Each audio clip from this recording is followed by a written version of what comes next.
மறக்காமல் நம்ம சேனலை சப்ஸ்கிரைப் பண்ணிடுங்க. பக்கத்திலே வர பெல் பட்டனையும் கிளிக் பண்ணிக்கங்க. அப்போ தான் நான் போடக்கூடிய வீடியோ நோட்டிஃபிகேஷனில் வரும். இன்றைக்கி நம்ம பார்க்க போகிறது 2 ஆப்பு, Kinemaster அப்புறம் இன்ஷாட்டுங்கிற ஒரு 2 ஆப்பு. ஃபஸ்ட்டு இன்ஷாட்டு ஓப்பன் பண்ணிக்கலாம். மெட்டீரியல்ஸ் எல்லாமே கீழே டிஸ்கிரிப்ஷன் கீழே லிங்க் கொடுத்துருக்கேன், அதில் போய் டவுன்லோட் பண்ணிக்கங்க. மறக்காமல் நம்ம சேனலை சப்ஸ்கிரைப் பண்ணிடுங்க. வாங்க வீடியோக்குள்ளே போகலாம். இன்ஷாட்டுங்கிற ஆப்பை ஓப்பன் பண்ணிக்கங்க. அதில் போய் எஃபெக்ட்ஸ் மட்டும் சேர்க்க போகிறோம். வீடியோ ஓப்பன் பண்ணுங்கள். நியூ ப்ராஜெக்ட்னு ஒன்று இருக்கும், ப்ளஸ் சிம்பிள் மாதிரி போட்டு அதை ஓப்பன் பண்ணுங்கள். நீங்கள் எந்த வீடியோ போடுறீங்களோ அந்த வீடியோ ஓப்பன் பண்ணிக்கங்க. நான் வந்து இப்போ இன்றைக்கி பார்த்தீங்கன்னா இந்த வீடியோ போடுறேன். நீங்கள் எந்த வீடியோ வேணால் ஓப்பன் பண்ணிக்கங்க. இந்த வீடியோ தான் நான் போட போகிறேன். இதில் எதுவுமே மாற்ற தேவையில்லை. சாங் ஃபுல்லாக அதேமாதிரி இருக்கட்டும். எஃபெக்ட்ஸ் ஃபில்ட்ருன்னு ஒரு ஆப்ஷன் இருக்கும், அதை கொடுங்க. எஃபெக்ட்ஸ்னு ஒன்று இருக்கும், அதை கொடுத்துக்குங்க. அதை கொடுத்தோன்னே டிவி அப்படின்னு ஒன்று இருக்கும், அதுக்கு பக்கத்தில் ஒரு ஆப்ஷன் இருக்கும், அதை கொடுத்துக்குங்க. அதை கொடுத்துட்டு ப்ளே பண்ணி எஃபெக்ட்ஸ் தான் ஹச்டியாக இந்த மிரர் மாதிரி தெரியும். டிக் கொடுத்துருங்க. டிக் கொடுத்து சேவ் பண்ணிக்கோங்க. சேவ் பண்ணிட்டு குவாலிட்டி சேவ் பண்ணிட்டு அப்படியே வெளியே வாங்க. ஆல்ரெடி சேவ் பண்ணிட்டேன், நீங்கள் சேவ் பண்ணிக்கோங்க. அதுக்கப்புறம் Kinemaster வாங்க.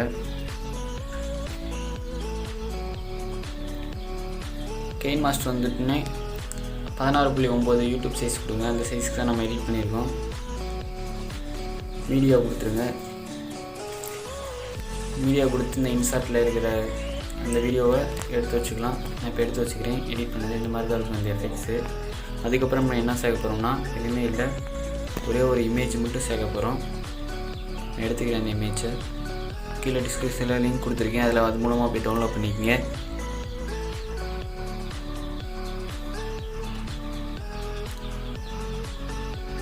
கொடுங்க, எடுத்துக்கிறேன்.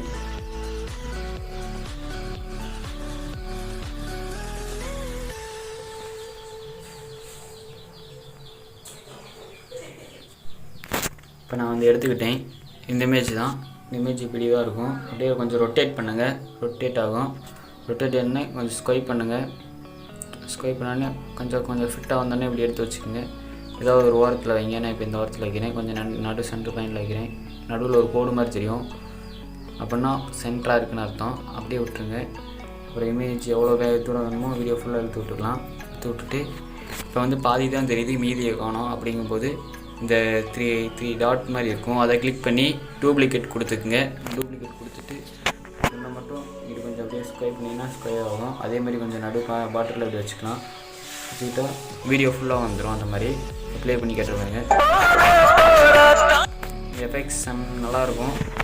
அதுக்கப்புறம் பார்த்தீங்கன்னா உங்களோட லோகோ மட்டும் ஆட் பண்ணிக்கலாம். நான் இப்போ என்னோடய லோகோ மட்டும் ஆட் பண்ணிக்கிறேன். என்னோடய லோகோவை நான் இப்படி இங்கே வச்சுக்கிறேன்.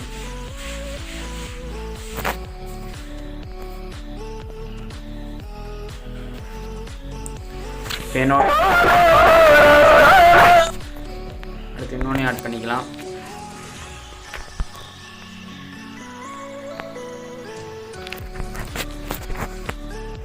நான் இந்த இடத்துல ஆட் பண்ணிக்கிறேன்.